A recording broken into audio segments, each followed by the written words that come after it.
Биринчи радио түз эфирдеги уктурууларын баштайт. Саламатсыздарбы урматтуу радио угармандар, кутман таңыңыздар менен. Кутман таңыңыздар менен, ардактуу угармандар, сиз угуп жаткан биринчи радио, албетте таңкы бурулуш программасы. Таң эрте биз сиздерге жагымдуу маалыматтар менен, албетте пайдалуу, коомдогу саясий, социалдык, экономикалык маселелерди талкуулап, сөз түрдө сиз менен бирге бир жакшы маанай түзөбүз деген ишенимдебиз. Сөз түрдө биз менен бирге болууга чакыралды угармандарды. Алдыдагы 90 мүнөт аралыгында жогоруда кесиптешим айтып өткөндөй эле, өлкөдө болуп жаткан, дүйнөдө болуп жаткан маанилүү жаңылыктар менен бөлүшөбүз. Биз менен сөз түрдө эксперттер, талдоочулар байланышат. Биз ал тууралуу ошол негизги темаларыбызда сөз кылабыз.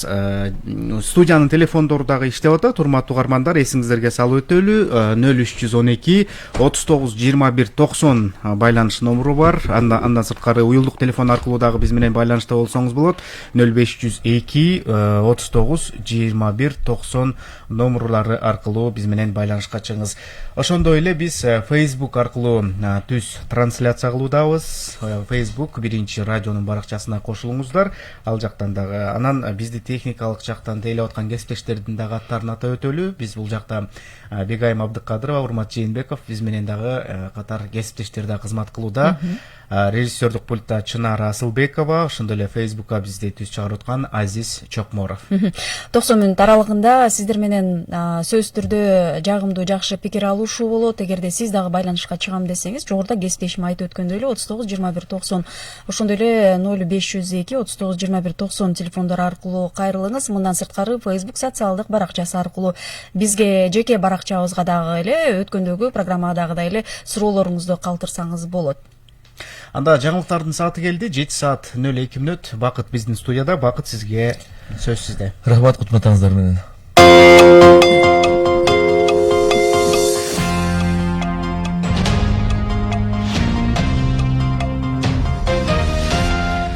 Кыргызстанда коронавируска жана пневмонияга кабылып ооруканада жаткан бейтаптардын 106 абалы өтө оор жана 598 абалы оор деп бааланууда. Бул тууралуу республикалык ыкчам штабтын маалыматында айтылат. Маалыматка караганда учурда 2426 бейтап стационарларда, ал эми 3256 амбулатордук дарыланууда. Кыргызстанда пандемия башталгандан бери 75690 адам коронавирус жуктурган. Алардын ичинен 67873 бейтап айыгып чыкса, 1301 каза болду. Президент милдетин аткаруучу Жогорку кеңештин төрагасы Талант Мамытов Россия Федерациясындагы иш сапарын алкагында Евразиялык экономикалык комиссиясынын коллегиясынын төрагасы Михаил Мясникевич менен жолугушту. Тараптар Жогорку Евразиялык экономикалык комиссиясынын жакында өтө турган жыйынын күн тартибин талкуулап, андан тышкары жалпы евразиялык интеграцияны өнүктүрүү маселелерине токтолушту. Өз кезегинде Евразиялык экономикалык комиссиясынын коллегиясынын төрагасы Михаил Мясникевич евразиялык интеграция маселесине жакында көңүл бургандыгы үчүн төрага баштаган Жогорку кеңештин депутаттарына ыраазычылык билдирди. Ал эми Кыргыз Республикасынын президентин милдетин аткаруучу Жогорку кеңештин төрагасы Талант Мамытов чечимдерди кабыл алуу тартибин аныктоо, анын ичинен КМШ өлкөлөрүнүн парламент аралык байланышын пайдалануу зарылчылыгына токтолду.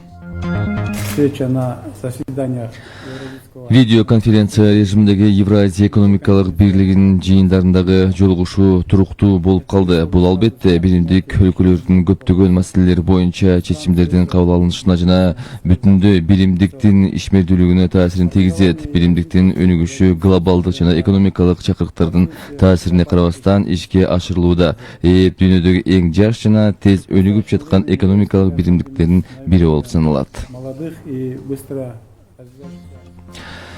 Мөөнөтүнөн мурда президенттик шайлоого шайлоочулардын алдын ала тизмеси мамлекеттик каттоо кызматы тарабынан түзүлүп, 2020 жылдын 10 ноябрынан тарта тизме порталында жайгаштырылган. Учурда 2475 шайлоо участогу, анын ичинде чет өлкөлөрдө 45 шайлоо тилкеси уюштурулган. 10 ноябрга карата шайлоочулардын алдын ала тизмеси боюнча алардын саны 3 544 403. 2020 жылдын 19 ноябрынан 29 декабрына кечине чейин жарандар өздөрүнүн алдын ала тизмелерден текшере алышат. Бул үчүн 119 номерине жеке пин номериңизди СМС аркылуу жиберип, сиз шайлоо участогуңуздун номерин жана дарегин биле аласыз. Жогорку кеңештин төрагасынын алдында миграция жана чет өлкөлөрдөгү диаспоралар маселелери боюнча кеңеш түзүлдү. Бул тууралуу парламенттин басма сөз кызматынан билдиришти. Маалыматка ылайык, бул сыртта жүргөн мекендештер менен байланышты чыңдоо максатын көздөйт. ысык көл эл аралык аэропорту Новосибирск Тамчы Новосибирск багыты боюнча алгачкы чартердик каттамды тосуп алды. Каттам жума сайын шейшемби күндөрү аткарылып турат. Бул жолу 169 жүргүнчү учуп келди. Чет өлкөлүк жарандардын Кыргыз өлкөсүнө киришине чектөөлөрдүн алынгандыгына байланыштуу туристтик сезонду жандандыруу аракети көрүлүүдө. Пандемия маалында учактарды жана жүргүнчүлөрдү кынтыксыз тейлөө оорууну жуктурбоо үчүн коргонуучу бардык чараларды көрүп жатат деп айтылат. Манас эл аралык майданында маалымат кызматы тараткан билдирүүдө.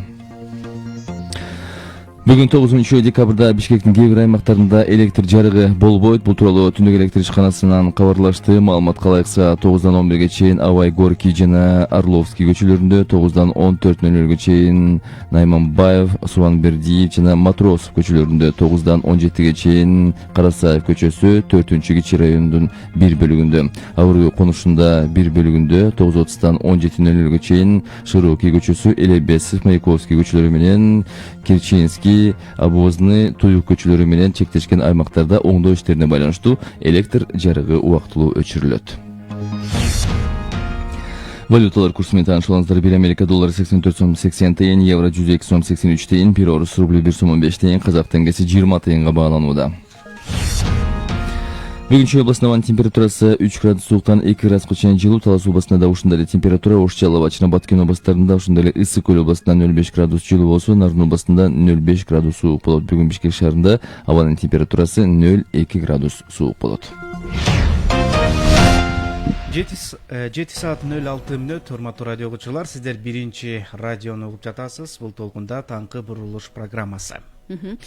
Бүгүн 9 декабрь, эсиңиздерге сала кетели. 1,5 саат аралыгында 3 бөлүктөн турган уктуруубузда албетте кеңири маектер бар. Жогоруда белгилегендей эле өзүбүз ушул өлкөдөгү деги эле дүйнөдөгү эпид кырдаал, эпидемиологиялык кырдаал, пандемия шартында жашаган калктар, мындан сырткары конституциялык реформа, ошол эле коомдун кызуу талкуусунда болгон президенттик шайлоо тууралуу дагы даярдык.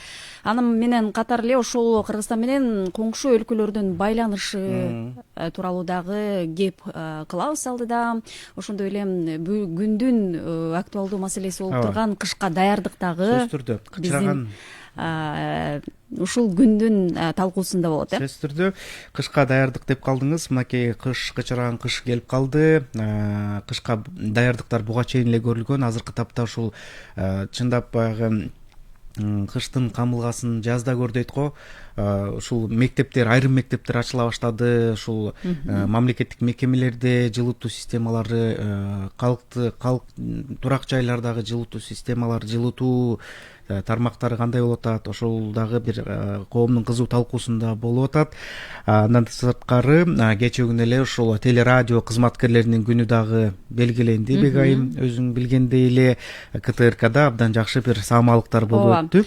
Чындыгында эң жагымдуу күн болду жалпы биздин кесиптештерибиз үчүн. Анткени ушул пандемия шартында өзгөчөлөнүп, өзүнүн ден соолугуна карабастан, кооптуулугуна карабастан мындай патриоттук сезим менен өзү жан дүйнөсү менен берилип иштеген 230 кызматкерге ыраазычылык каттар ушул жетекчилик тарабынан берилди. Бул да болсо кандайдыр бир деңгээлде ушул ар бир кызматкердин ишмердүүлүгүн баалап, алардын мындан ары дагы өнүгүп жакшы иштешине кандайдыр бир деңгээлде стимул болду десек болот, кесиптеш. Андан сырткары ушул телерадио кызматкерлеринин күнүнө карата 10 автомашина белекей берилди. Коомдук телерадио корпорациясына ал ошол айдоочулар үчүн атайын автомашина. Бул дагы бир жакшы көрүнүштөрдүн. Ооба, сөзсүз түрдө.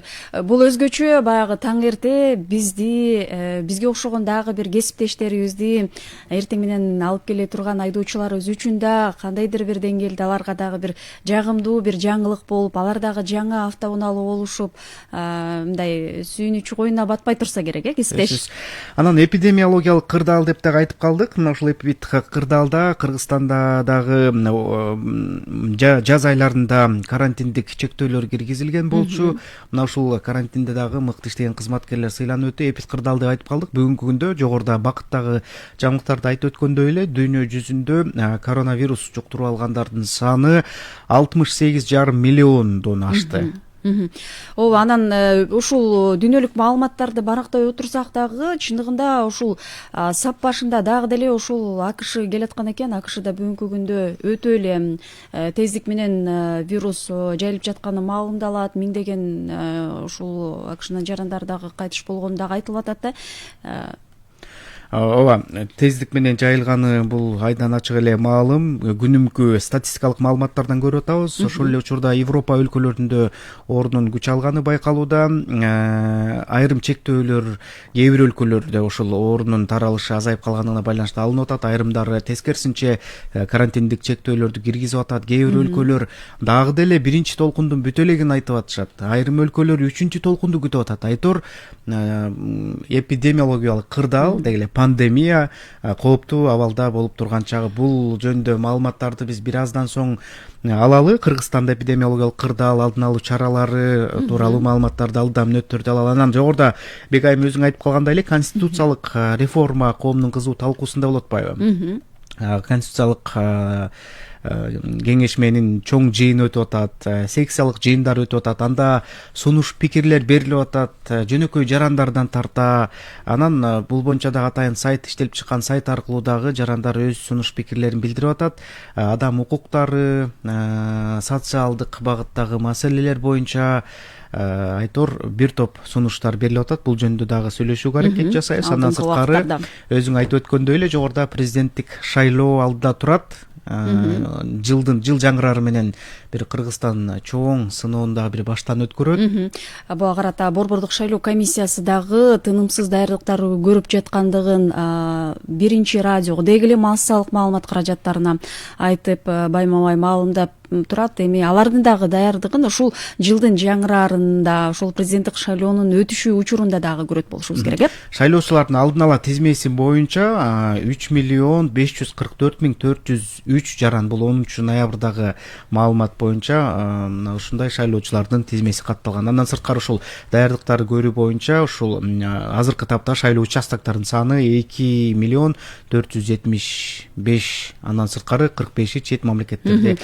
Жарандар өздөрүн баягы тизмеден дагы тактап алышы керек. Азыртадан баштап эле атайын сайттар бар, тизме gov.kg. Анан буга чейин да ушул биринчи радионун толкунда Борбордук шайлоо комиссиясынын төрагасынын орун басары ушул Бекматов мырза чыкканда дагы айтты эле да, алдын ала жалпы ушул биздин жарандарыбыз шайлоо процессине чейин эле ушул учурда келип анан баягы өзүнүн тизмеден карабастан алдын ала өзүнүн тизмеден тактап туруп сөзсүз түрдө баягы буга чейин биз форма 2 аркылуу биз өзүбүздү тизмеге киргизип жүргөн болсок, азыр болсо алдын ала атайын арыз жазып туруп өзүбүздүн тизмебизди тактап каяка барарыбызды билип туруп анан шайлоо процессине катышуу керектигин айткан эле да. Ооба, сен айтып өткөн форма 2 ушул жокко чыгарылып калбадыбы? Эми бул жагы кандай болот? Алдыда көрүп жатарбыз. Ар ким баягы өзүнүн паспортунда катталган жери боюнча шайлап калат болсо керек.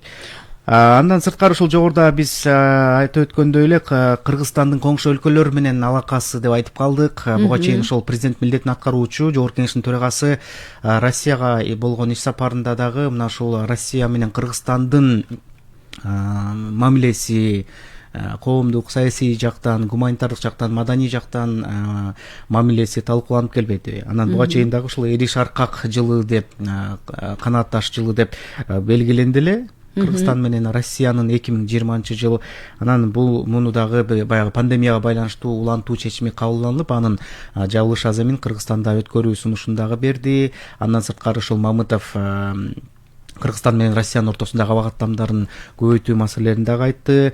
Коңшу өлкөлөр менен мамиле деп дагы алдык. Кечээ күнү ошол Кыргызстан менен Өзбекстандын ортосундагы чек ара маселелери, кызматташтык боюнча дагы атайын жыйын өттү Өзбекстандын Фергана шаарында. Бул дагы аябай жемиштүү иш-чаралардан болду. Сөзсүз түрдө негизи кайсы өлкө менен болбосун Кыргызстанда жакшы байланыш түзүү алакалары жүрүп келет. Ушул Кыргызстан менен Өзбекстанды ала турган болсок, ушул ушул пандемия шартында бизге дагы ушул Өзбекстан тарабынан бир топ жардамдар келди. Ушул гуманитардык жардамдар ушул дары дармек тарабынан, ушул бир жолу колдонуучу атайын бет каптар, андан сырткары ушул биздин дарыгерлерибизге атайын бир жолу кийле турчу костюмдар берилген. Мындан сырткары ошол Ош менен Бишкекте дагы 100 орундуу 10 күн аралыгында курулуучу стационарлар дагы курулуп ишке берилди. Бул дагы баса белгилеп кетүүчү нерсе. Алар Өзбекстандан өзлөрү атайын жана куруучулары келип өзлөрү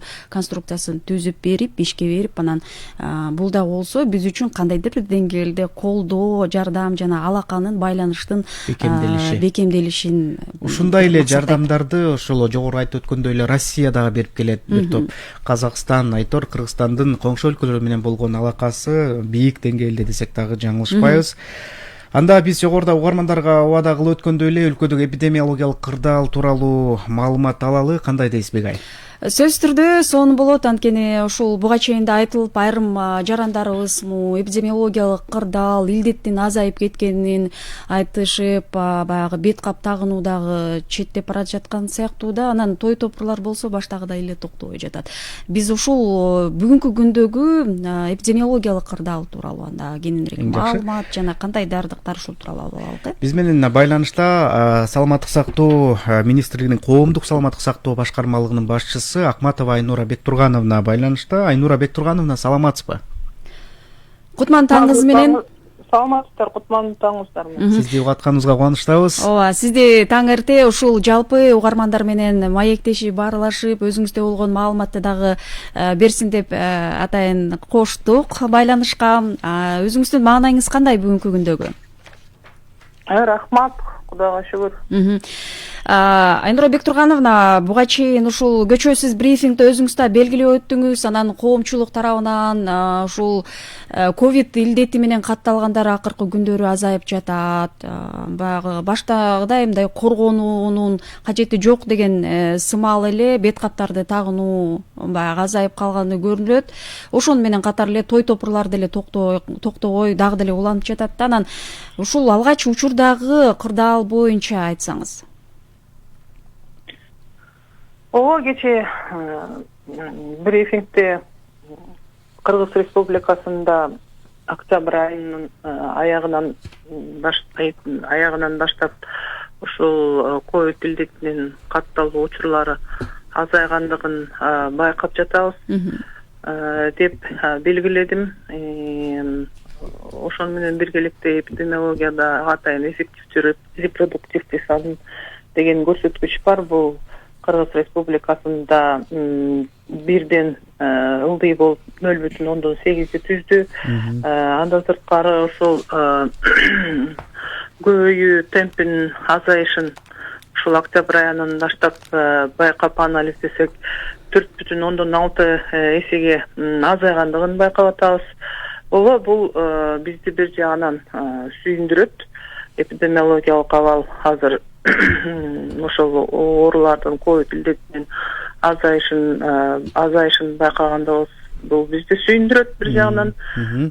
Экинчи жагынан албетте бир жылдын ичинде бул ковид илдетинин өсүшүн жанагы андан кийин мына август айларында анда дагы июль айына салыштырмалуу кайра азайышын байкап аттык да. Бул негизи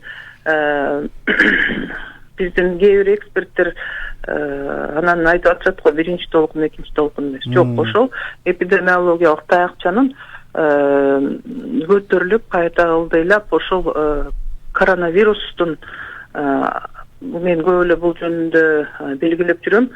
Адамдын кыймыл аракетинин өзгөрүшү менен көбөйүш бат кыймыл менен байланышта бул ковид илдетинин дагы ушул эпидемиологиялык кыйшыкчасы ар кандай болуп өйдө ылдый болуп турушуна жүздөн жүз көз каранды. Ошол сиз айтып кеткен жанакы биз айтып атабыз бүгүнкү күндө калкыбыз оору азайып кетти, оору жок деп өзүнүн баягы мурункудай кооптонуусун мындай болгон орусча айтканда настороженностьтун жоготуп койбошубуз керек. Анткени биз жыл сайын эле билгендей мына ал жөнүндө да айтып келатабыз. Күз кыш мезгилине даярдык учурунда да даярданып ошол иш планын, иш аракеттерин түзүп, биринчи болгон ушул эң бийик көрсөткүчтөрүн болгон күндөрдү анализдегенде дагы ушул күз кыш мезгилинде бул ковид инфекциясы, курч респиратордук инфекциялар менен жанагы андан сырткары грипп инфекциясы менен коштолсо, бул дагы бир өзүнүн бир кыйынчылыктарын туудурушу мүмкүн деген ойлорду калкыбызга деле белгилеп айтып келатабыз.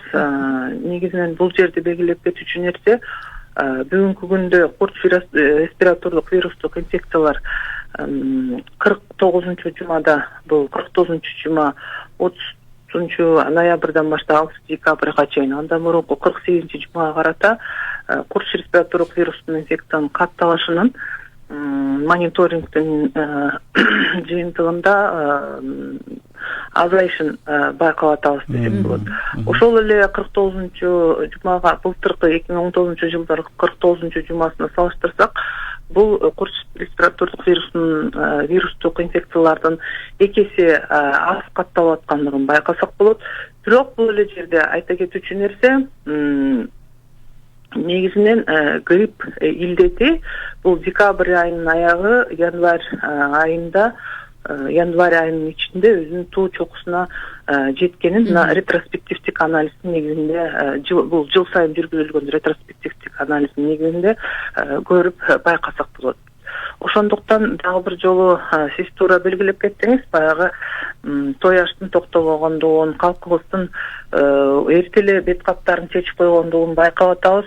Дагы бир жолу ошол мен белгилеп айтып кетерим, баягы эле бет каптын колдонушу, той ашка барууну, каттоону азайтуу, калктын көп чогулган жерлерин азайтуу, дистанцияны сактоо, колду жуу, бул ошол жалгыз гана коронавирус инфекциясы эмес, курч респиратордук вирустук инфекциялар. Бул жерде белгилеп кетүүсү курч респиратордук вирустук инфекциялардын катталышынын азайышы, бул ошо биздин калкыбыздын дагы мурдакы жылдардагы ошо бет кап тагынбай, колду жуубай, социалдык дистанцияны ушундай эпидемиологиялык көтөрүлүштөрдүн арасында сакталгандыктан дагы көп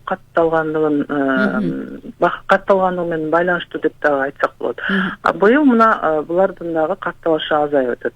Ошондуктан той ашты мына жаңы жыл келатат астыда, күндө дагы бир телеканалдан чакырышып барсам, ошол жерде диджей, ырчы, бийчи,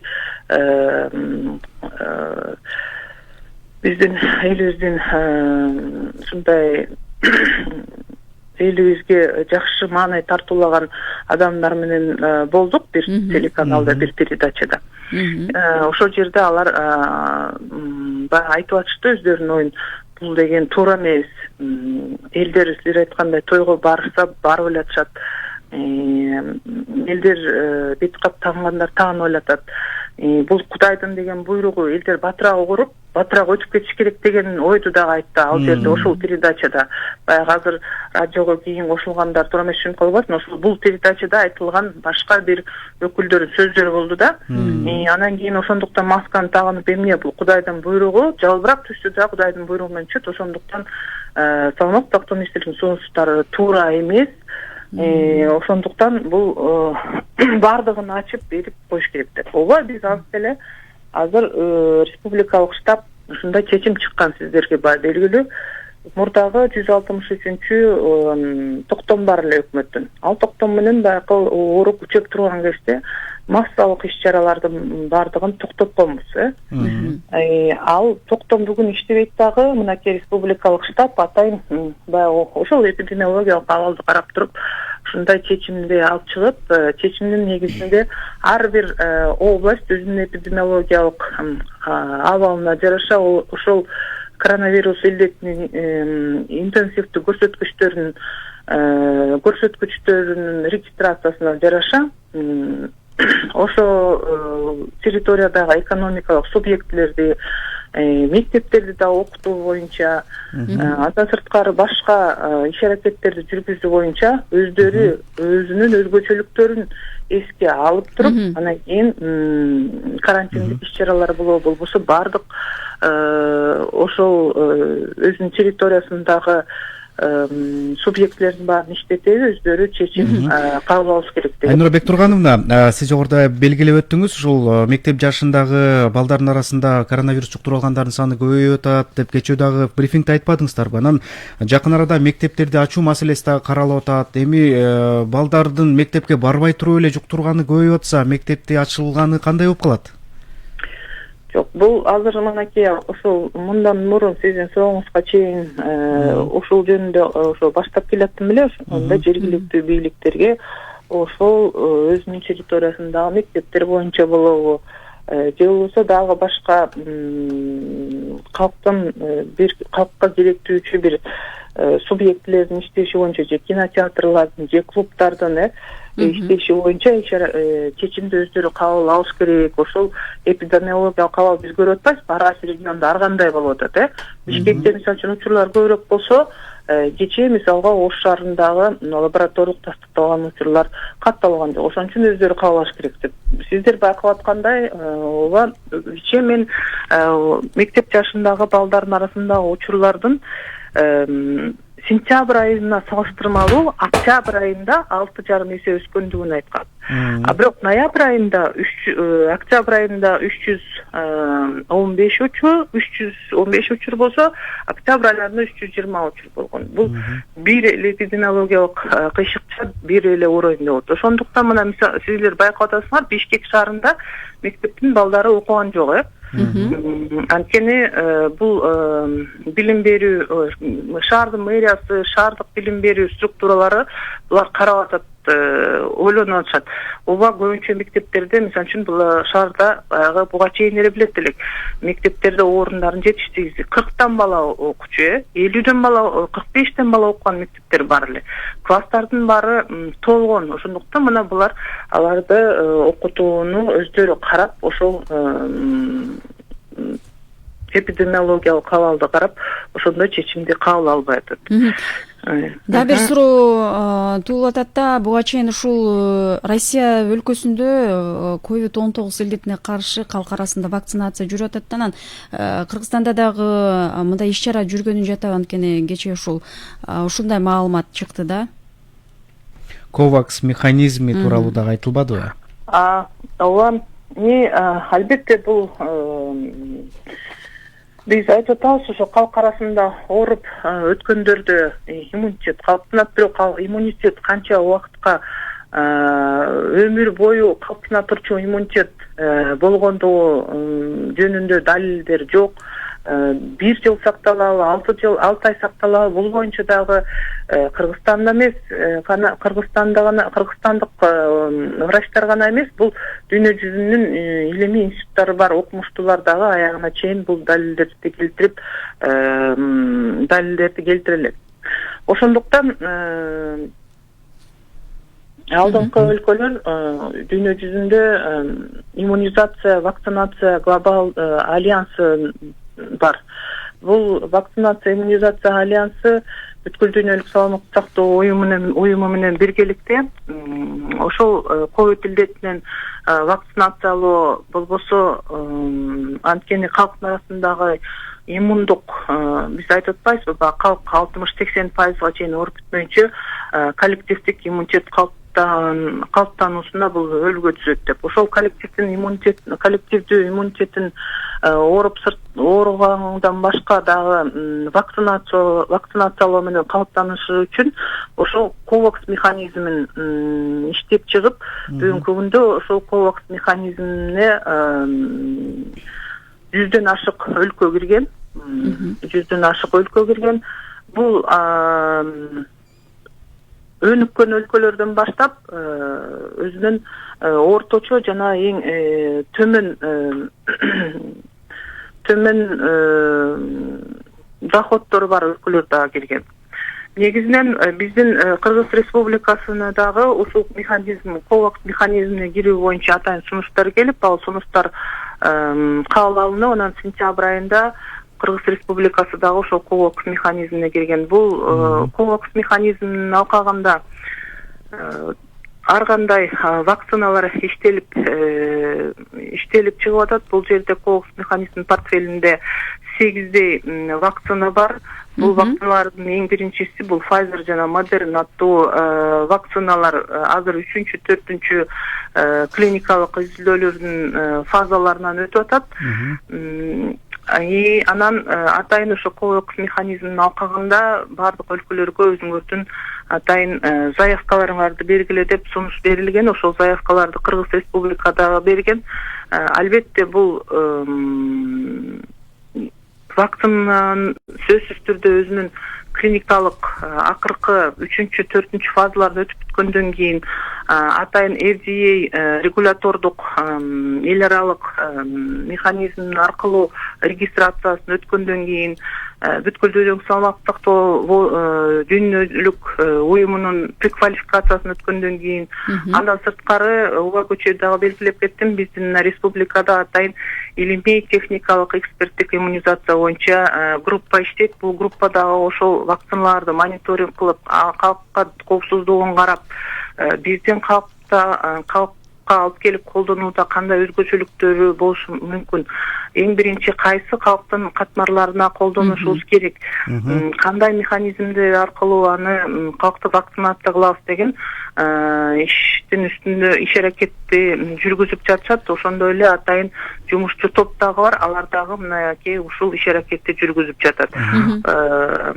Андан сырткары сиздер белгилеп кеткендей, бул мындай ковид илдетине каршы дагы Россия Федерациясындагы Спутник аттуу Гамалея аттуу вакцинасы иштелип чыккан. Бул вакцина дагы бүгүнкү күндө ошол клиникалык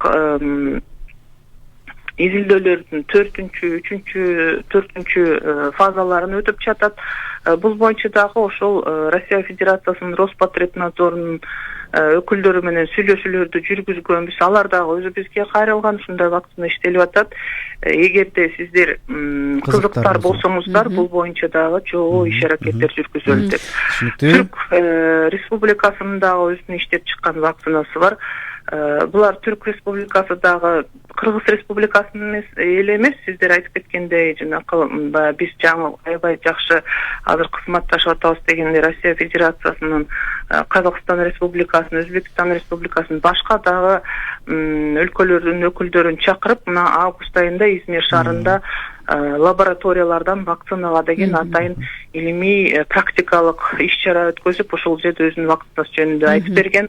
Ал эми октябрь айынын аягында мына Саламаттык сактоо министрлигинин делегациясы Саламаттык сактоо министри менен Алымкадыр Сабиржанович менен түрк тилдүү өлкөлөрдүн ушул ковид илдети менен күрөшүү боюнча, андан сырткары ошол вакцина боюнча дагы бир кандай этапта жүрүп атат, ошондой саммитке барып келишти. Ооба, сизге терең ыраазычылык билдирели. Кадырман угармандар, эсиңиздерге сала кетсек, өлкөдөгү жалпы эпидемиологиялык кырдаал боюнча Саламаттыкты сактоо министрлигинин коомдук саламаттыкты сактоо башкармалыгынын башчысы Акматова Айнура Бектургановна түз эфирде маек куруп берди. 7:33 урматтуу радио угарман, сиз угуп жаткан биринчи радио таңкы бурулуш программасы. Эми жаңылыктардын сааты келип калды. Орус тилиндеги жаңылыктар менен кесиптешим Канат Султакеев тааныштырат. Канат, кутмантаң. Да, это я. Здравствуйте. Я все такое же. Доброе утро, уважаемые коллеги. Рахмат. Как всегда, выглядите, Бегаим, хорошо. Урмат, спасибо. Рад видеть вас в добром здравии. И, конечно же, доброе утро всем нашим дорогим радиослушателям.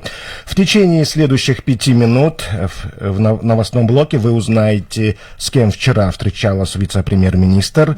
Также узнаете о значимом событии, которое произошло также вчера в международном аэропорту Иссык-Куль. Узнаете маленькую информацию, но очень важную от Центра избиркома. И что касается столичных новостей, мы узнаем с вами вместе о том, что же сделала мэрия города Бишкек по поводу пассажирских лифтов в многоэтажных домах.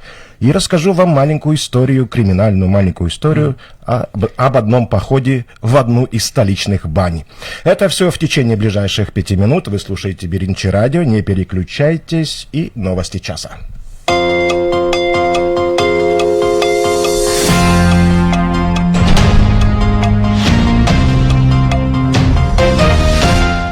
Вице-премьер-министр Эльвира Сурбалдиева накануне 8 декабря провела встречу с гражданами, пострадавшими в событиях 5 и 6 октября в Бишкеке. В ходе встречи пострадавшие граждане рассказали о состоянии здоровья, имеющихся вопросах по дальнейшему лечению и реабилитации, о проблемах социально-экономического характера. Ими была отмечена необходимость оказания государственной поддержки по лечению в медицинских учреждениях и решения ряда вопросов социального характера. Вице-премьер-министр заявила, что по указанным вопросам будут даны поручения по их дальнейшей проработке и решению. Мы закрепим за каждым пострадавшим лицом определенные лечебные учреждения, которые будут наблюдать за состоянием здоровья и оказывать медицинскую помощь. Правительство со своей стороны будет держать на контроле все имеющиеся вопросы, сказала Эльвира Сурбалдиева. В международном аэропорту Иссык-Куль 8 декабря встретили первый чартерный рейс Новосибирск-Тамчи-Новосибирск авиакомпании S7, сообщает пресс-служба ОАО «Международный аэропорт Манас». Чартерный рейс будет выполняться на еженедельной основе по вторникам.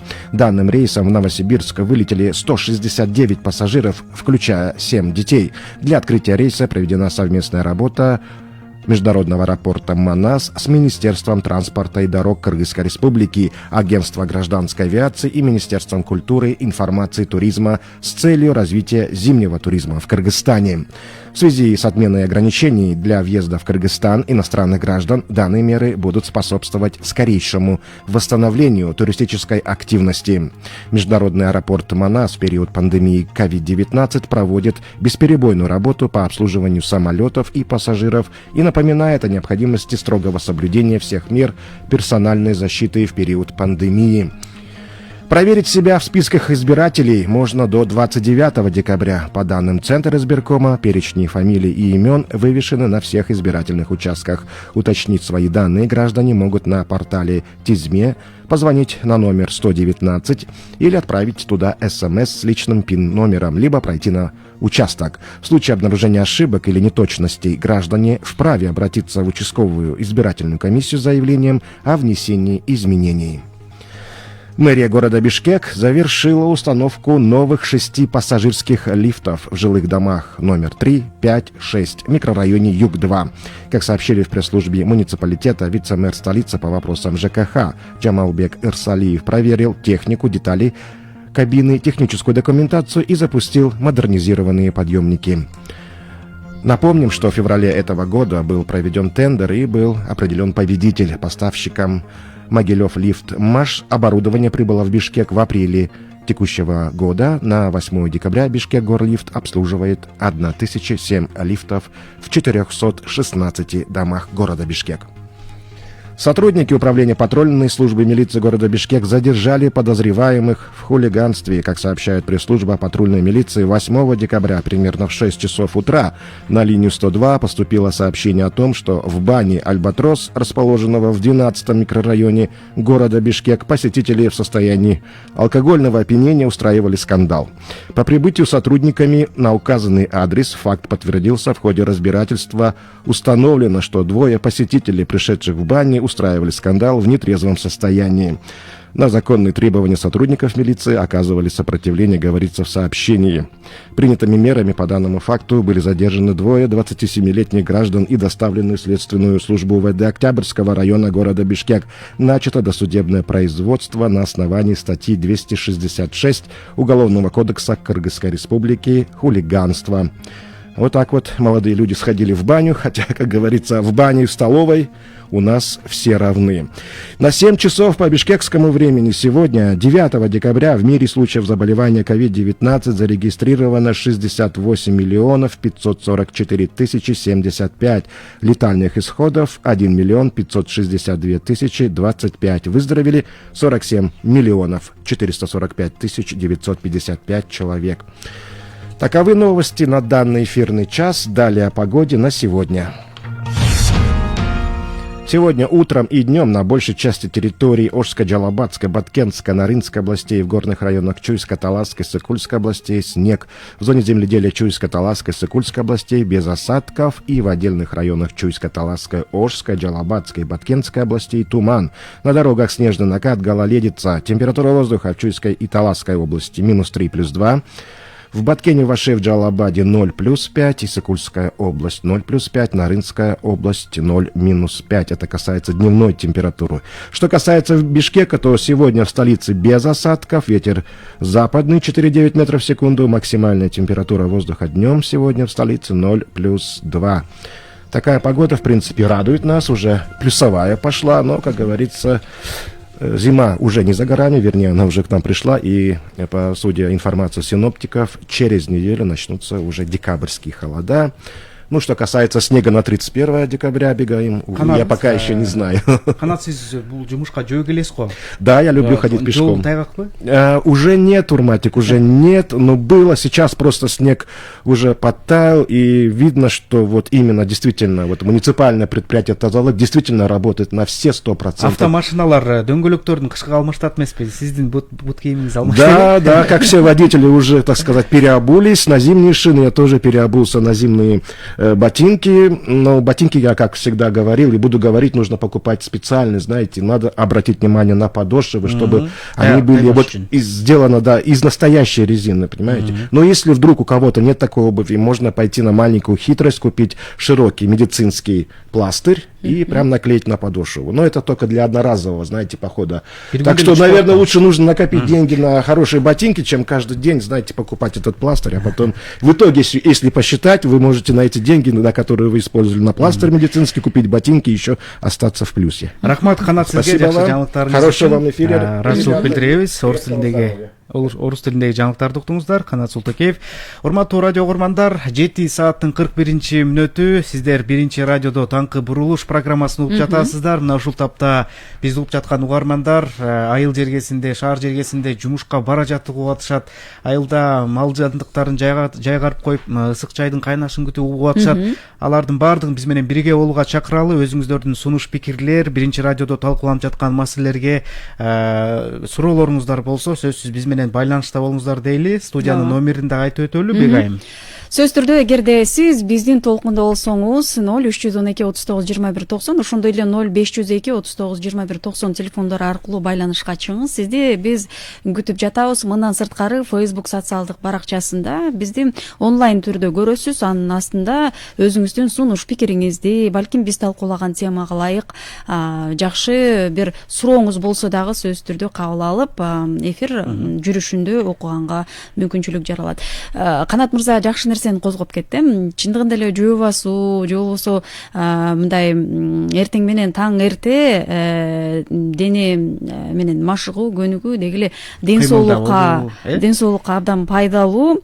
Ошол эле учурда азыр өзгөчө илдеттин күчөп турган шартында сөз түрдө ден соолукка кам көрүү бул өзгөчө милдеттендирилет экен. Ооба, жолдун тайгактыгы деп айтып калдык. Мында жол эрежелерин бузуулар да көп болушу мүмкүн, жол кырсыктары да көп болушу мүмкүн. Аны менен катар эле коомдогу баягы кандайдыр бир башаламандык болушу мүмкүн. Мыйзамсыз нерселерди, мыйзамсыз окуялар. Жолдун тайгактыгына байланыштуу эмес мыйзам бузуулар, бирок биз ушул жөнүндө сүйлөшөлү деп бул теманы козгоп атабыз, урматтуу радио угуучулар. Анан жогоруда Канат мырза дагы айтып өттү го, ушул түн ичинде ушул патрулдук милиция бир гана жол кыймылына көзөмөл кылбастан, алар ушул түн ичинде мыйзамсыз кылган окуяларга дагы башаламандыкка жол бербеш үчүн түнү күнү кызмат кылып жөнгө салып турат экен да. Жакшы, анда биз ушул патрулдук милиция кандай иш жүргүзүп атат? Мына ушул багытта сүйлөшөлү деп атабыз. Эсиңиздерге салып өтсөк, 2019 жылдын 31 октябрда ушул патрулдук милиция кызматы ишке кирген. Биринчи баскычта аталган кызматка 600 киши сынак аркылуу тандалып алынган. Ал эми 50дөн ашык автомашина ушул коомдук тартипке жана жол кыймылынын коопсуздугуна көзөмөл жүргүзүү үчүн берилген. Ал эми ушул 2019 жыл деп калдың, жакшы, ушул 6 майында болсо атайын сынак жарыяланган экен. Ал сынакта ушул 3 айлык алкагында окутуулар өтүп, сынактан өткөндөрдү ошондон соң жумушка, ишке, кызматка алуу дагы жүргөн экен да. Анда жакшы, мына ушул багытта ушул патрулдук милиция өзүнүн баягы жыйынтыктарын берип атабы, анын жемиши кандай болуп атат? Жылыштар барбы? Эмне өзгөрүүлөр болду? Биз маалымат алабыз. Патрулдук ички иштер министрлигинин жол кыймылынын коопсуздугун камсыздоо башкы башкармалыгынын жол кайгул кызматынын башкармалыгынын башчысынын орун басары Нурманбетов Ахмет Юсупжанович биз менен байланышта. Ахмет Юсупжанович, кутман таңыңыз менен. Саламатсыздар. Саламатсызбы? Таң эрте сизди ушул жалпы угармандар менен баарлашууга чакырып атабыз. Биздин катарга кошулуңуз. Ахмет Юсупжанович, мына патрулдук милициянын Бишкек шаарында иштеп баштаганына 1 жылдан убакыт ашты. Бул убакыт аралыгында кандай жыйынтык болду, эмне өзгөрүүлөр болду? Ушуларга токтолсоңуз. Азыр биринчиден айтып кетейин. Жол транспорт кырсыкка былтыркыга салыштырмалуу 11 айга азаюуда. Мисалы мен сандарын айтып кетейин. 2020 жылы 1956 жол кырсыгы катталды. 2019 жылы 2352 катталган эле. Дагы эми эртең мененки эме болгону менен карабай, эми кичине статистиканы айтып кете берейин. 2020 жылы 66 киши каза болду. Бул дагы эме боюнча азаюуда. Былтыр 75 каза болду. Бул жол кырсыгы тууралуу сөз болуп атат, Ооба, жол кырсыгында Бишкек шаарында жараталгандар дагы каза болгондордун саны да. Жалпы. Мына ушул статистика боюнча эле айттыңыз, бул эми патрулдук милиция кызматы бир гана жол коопсуздугун көзөмөлдөйт да. Эми учурда ушул коомдук коопсуздукту дагы көзөмөлдөп калбадыбы? Бул жаатта эки ишти айкалыштырып кетүү кандай болуп атат? Мунун бир жакшы жери болду.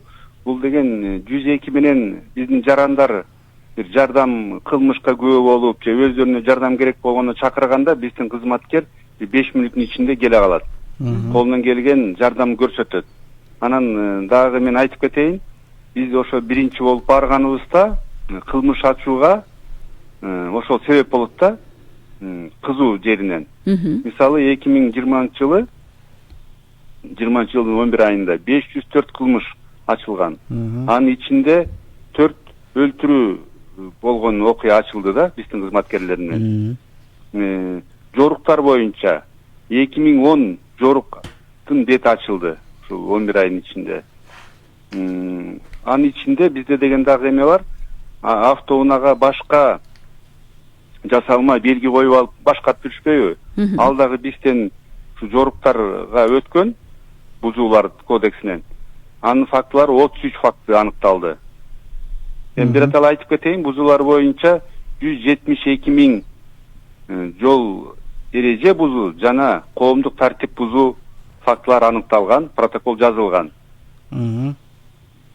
Демек, жол кырсыктарынын азайышы менен катар эле коомдогу мыйзам бузуулар, кылмыштуулук деле азайганы байкалды да бир жыл ичинде, Ошо 11 айдын ичинде. Анан бир жерде деген жол эреже бузуу деп бизди аныкташыбыз көбөйдү. Но бирок деген биздин эң негизги көрсөткүчүбүз бул жол кырсыгы да, башкармалыктын көрсөткүчү. Анан дагы бир жакшы жери, бул жарандарга да ыңгайлуу, биздин кызматкерлер жезл менен жолдон тоспойт. Жол кыймыл эрежесин бузган автоунааны. Эгерде патрулдук машина менен бараткан учурда көрүп калган болсо жол эрежесин бузгандыгын, анда аны ошо атайын катуу сүйлөп жана громкоговорящий устройство менен жарыялап, токсуп айдоочуга эме тосуп берет, протокол түзүп берет да. Мурункудай болуп, жезл менен же кол менен тосуп, анан протокол түзмөй ушу пилот проекти жок. Ахмет Юсупжанович, мына биз ушу патрулдук милиция кандай иштеп атат, ушул тууралда биз угармандардан дагы, жарандардан дагы сурамжылоо жүргүздүк. Алар ошол сиздердин кылып жаткан ишиңиздердин бир жакшы жагын байкап атабы, өзгөрүүлөр барбы, ушул тууралда угуп алалы. Сиз байланышта болуп туруңуз, Макул. Патрулдук милиция керекпи негизи, элге керекпи? Керек да. Эмне кылыш керек алар? Кандай иштеп кылыш керек? Коюңуз. Bilmiyorum, bizdeki çet ülkedeki polisiya эмес, патруль болсо айланып туруш керек мында. кечкисин кайсы көчөдө ким кандай жүрөт ошолордун мына көз болот. Мен өзүм Россияда жүрүп келгенмин. Россияда полиция дворлорго чейин кирип чыгат да. Канча эле эмне болуп атат деп. Биздикилер да ошентип турса керек. Патрульный милиция жакшы эле иштеп атат, менин оюмча. Алар өзү үчүн кылып атат. Менимче жанагындай преступлениялар азайып калды деп ойлойм. Ошо жол кырсыктары дагы азайды деп айтып атышпайбы? Ошо патрульный милициянын жумушунан болуш керек. Патрулдук милиция азыр алып барып аткан жумуштары туура багытта баратышат. Чындыгында өзүнчө көрүп, көп жылдан бери рулда болгон киши түшүнөт да. Жакшы азыр кийинки учурдагы кылып аткан иштери канааттандырарлык. Негизи өздөрү жакшы багытта алып барып атат жумушту. Эч кандай буларга тоскоолдуктун кереги жок. Азыр эч кимден деле укпайсың, мына алып атат, акча тебүү дегенче өздөрүнүн жумушун так аткарып атышат. Патруль жакшы эле иштеп атат го дейм менимче. Баягы самый главный адамдар өзү тарбиялуу болуш керек да, тартиптүү болуш керек. Ошол эле анан патрулдарды иштеп атканын жакшы иште деп угуп калам. Бирок көрө элекмин, жолукпайм, кечинде чыкпайм көбүнчө. Үйдө элемин. Негизи милдети кандай? Сиздин оюңуз кандай? Милдети туура эле болуш керек, менин оюмча. Туура эле иштеп атышат. Жакшы эле иштеп атышат. Көп эле көрүп атам, жакшы эле иштеп атышат. Ошо жана запрещенный знактарды дагы көп коюпту. Ошол боюнча да көп иштеп атыптыр, жана порталдар эмелерчи. Порталдар ошо. Патрульный милиция дагы кандай нерселерди кылса деп мындай ойлойсуз? Сунушун. Патрульный милиция сунушун деле жок. Ушундай боюнча эле иштеп берсе жакшы иштейт го дейм. Ушул боюнча эле кетишсе жакшы иштейт го дейм. Мына Ахмет Юсупжанович өзүңүз уккандай эле жогоруда шаар тургундары ушундай комментарийлерин беришти. Эми сиз бул боюнча эмне дейсиз? Дагы ишти жакшыртуу үчүн кандай иш алып баруу пландалып жатат? Эми биз иш алып баруу бул пилотный проект да. Ошон үчүн биз дагы жакшы жактарды аныктасак, ошол жака оюбуз. Азыр мисалы деген Ош шаарына дагы пилоттук проект уже бүгүн көчөкүдөн баштап киргизилди да. Жакында ачылышы болот официалдуу. Но бунун дагы бир эмеси бар. Мисалы эң негизгиси айтпадым, жана 102 менен чакырганда бат келишет. Анан жол кырсыктарга дагы көмөктөшүп биздин коопсуз шаар долбоору камералары жардам берип атат да. Биздин айдоочулар деген камера болгон жерден максималдуу жол эрежесин бузбай сактап атышат. Айтсаңыз, мына бүгүнкү күндө ошол шаар тургундарыбыз белгилеп өттү, жакшы иштеп атат, мындай байкап атабыз деп, анан сиздерде канча топ чыгып атат, мобилдик топ, ошол кандай күзөттү кандай аткарып атышат? Шаар мисалы чоң, өзүңүз билесиз, көпчүлүк окуялар ошол жаңы конуштарда болот, коопсуздук. Ошолор боюнча айтсаңыз, канча патруль кызматы чыгып атат? Бизде азыр бүгүнкү күнү Бишкек шаарында 800 кызматкер кызмат өтөдө. Бир болжол менен 200 экипаж чыгат. Мына мисалы 102 телефон менен 11 айдын ичинде 55 000 чакырууну чыгып, ошол бизге чакырган жарандарга жардам берип, кылмыштарын ачып, жоруктарды ачып, ушундай жардамдар берилип атат. Эң негизги максат ушул биздин жарандарга жакшы шарт түзүп бериш да. Мисалы деген биз деген милициянын, патрулдук милициянын кызматынын максаты бул деген элдерге шарт түзүп берүү, коомдук тартип болуп турсун деген максатта да. Сакталсын коомдук тартип деп. Түшүнүктүү. Ахмет Юсупжанович, сизге байланышта болгонуңуз үчүн ыраазычылыгыбызды билдирели. Ушул патрулдук милициянын ишмердүүлүгү, андагы баягы алдыдагы пландар тууралуу биздин байланышта Ички иштер министрлигинин жол кыймылынын коопсуздугун камсыздоо башкы башкармалыгынын жол кайгылуу кызматынын башкармалыгынын башчысынын орун басары Нурманбетов Ахмет Юсупжанович байланышта болду. Эми Ахмет мырза жогоруда айтпадыбы, Ошто дагы патрулдук милиция иштеп атат деп, анан ушул эле теманы улап туруп биз Ошко дагы байланышка байланышка чыгалы деп турабыз. Мына ушул Ошто жаңыдан киришкен патрулдук милиция кандай иш башташты? Кандай бул ушул жаңы кызматты аркылап жатышат, кандай алып кетип атышат, ошол тууралуу кенен маалымат алалы кандай? Анан жогоруда Бегайым өзүң уккандай эле ушул сурамжылоо жүргүзгөндө дагы элдин пикири дагы жакшы комментарий берди.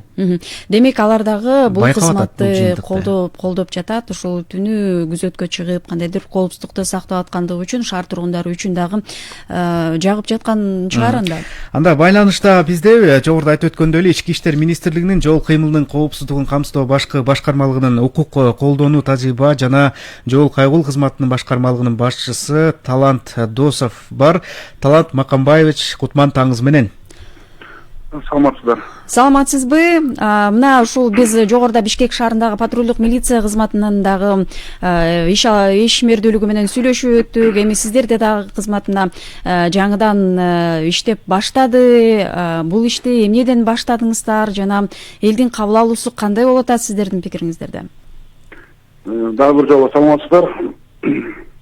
Ош шаардык ички иштер башкармалыгы боюнча милициянын кайгыл бөлүмчөсү 2 күн мурун ишке кирди, Кудай буйрса. Анан ачык конкурстук негизде 129 биздин талапкер 3 айлык окуу курсуна жолдомо алышкан. Алардын 126-сы ийгиликтүү бүтүп келди. Бүгүнкү күндө Ош шаарынын аймагы 11 тилкеге бөлүнүп, 2 ишмендүү ушул жумушка өтүштү, Кудай буйрса. Анан жана сиз айткан суроо боюнча эл кандай кабыл алды? Мен атайын мындай форманы чечип коюп шаарды кыдырып 2 күн кыдырып жүрөм атайын. Шаардын кабыл алуусу өтө эле мындай жакшы деп айтсам жаңылышпайм.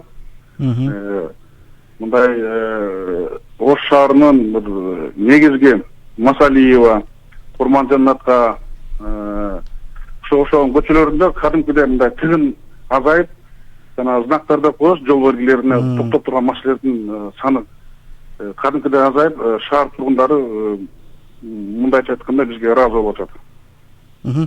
Талант Макамбаевич, сиз баягы сиздер ушул эл менен тыгыз иштешесиздерби? Мисалы, сиздер бул райондо жүргөндө, ошол топ бул райондо жүргөндө, бул райондо атайын кандайдыр бир кылмыш катталып калган болсо, алар сиздерге кантип кабарлайт?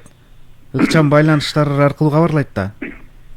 Да, 102 телефон аркылуу чалуулар болот. Мына биздин негизги милдеттердин бири ушул 102 телефонуна келип түшкөн чалуулар боюнча, кайрылуулар боюнча ыкчам жана мыйзамдын чегинде чара көрүү.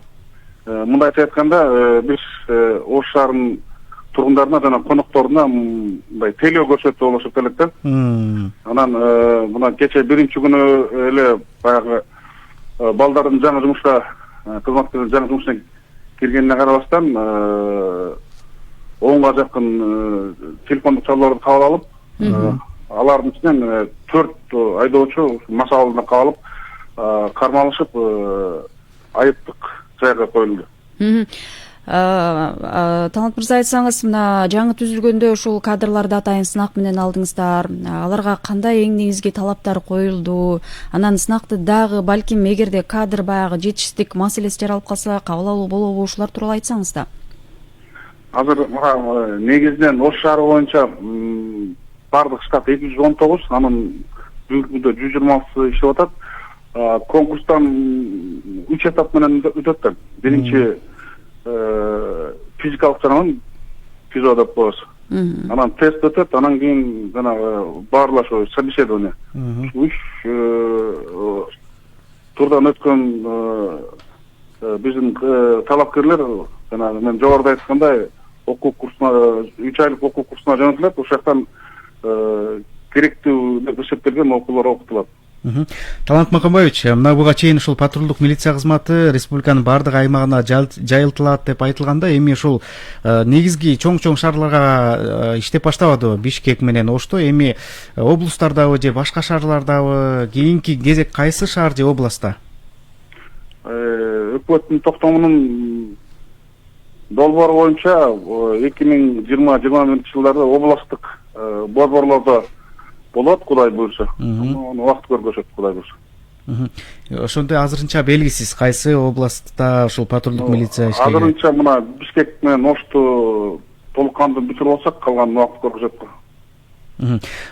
Да, техникалык жабдуулар менен толук камсыздалган да Оштогу жаңы ачылган патрулдук милиция. Ушул Бишкек шаарында өткөрүлгөндөй эле ушул техникалык жабдуулар менен толук кандуу камсыз болушту. Патрулдук автомашинадан баштап форменный кийим кече деп коебуз, форменный обмундирование. Ошонун баарына рация, мобильный рация, носимый рация, кол рация баары менен камсыз болушту. Анан түнкүсүн патрулдук күзөт кызматы канча мобилдик топ чыгып атат? Мисалы Бишкек шаарында жогоруда да биздин чыккан респондентибиз айтып өттү. Ушу Бишкек шаары боюнча да 200гө чукул деп. Анан Ош шаарында кандай болуп атат? Ош шаарында жана мен жогоруда айтканда 2 смен менен иштеп атышат. Биринчи сменде жана 11 тилкеге 11 автопатруль чыгат, 11 машина, 2 кызматкерден. Андан сырткары жөө патруль деп коебуз, пеший патруль. 30 киши чыгат. 30 киши пеший патруль күндүз эле чыгып атат. Бүгүнкү күндө жанагы штаттардын толук баары алынып бүт элек да. Экинчи сменге ушул 11 тилкеге 22 киши бул только патрульдешкен. Андан сырткары жетекчилери, командир батальона, командир взводдор болуп 30 кишинин тегереги чыгып атышат. Демек, бул кадрлар тандоодо толукталат экен да, Талант мырза? Да, толукталат.